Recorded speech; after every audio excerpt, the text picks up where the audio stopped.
இந்த ஃபார்முலா எப்பவுமே ஃபெயிலியரே ஆனதே கிடையாது இது வரைக்கும்.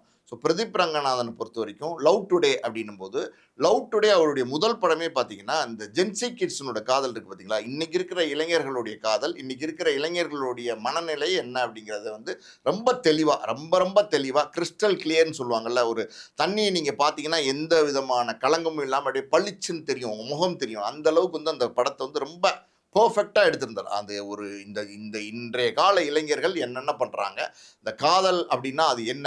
அவர்கள்ட்ட இன்னைக்கு இருக்கிற இளைஞர்கள்ட்ட, ஜென்ஸி கிட்ட அப்படிங்கிறது வந்து ரொம்ப தெளிவா வந்து லவ் டுடேல எடுத்து சொன்னாரு. 2 பேரும் செல்ஃபோனை எக்ஸ்சேஞ்ச் பண்ணிக்கிறாங்க அப்படின்னும்போது, அதுக்குள்ள என்னென்ன விஷயங்கள் இருக்கு? என்னென்ன நடக்கும்? அப்படின்னா, செல்ஃபோன் தான் இன்னைக்கு வந்து வாழ்க்கையா போச்சு. இப்ப வந்து காதலே பார்த்தீங்கன்னா, பல பேர் நேரா பார்த்து காதலிக்கிறது கிடையாது. எல்லாமே செல்ஃபோன்ல தான் காதலிக்கிறாங்க. இன்ஸ்டால பார்க்குறாங்க, Facebookல பார்க்குறாங்க, Twitterல பார்க்குறாங்க.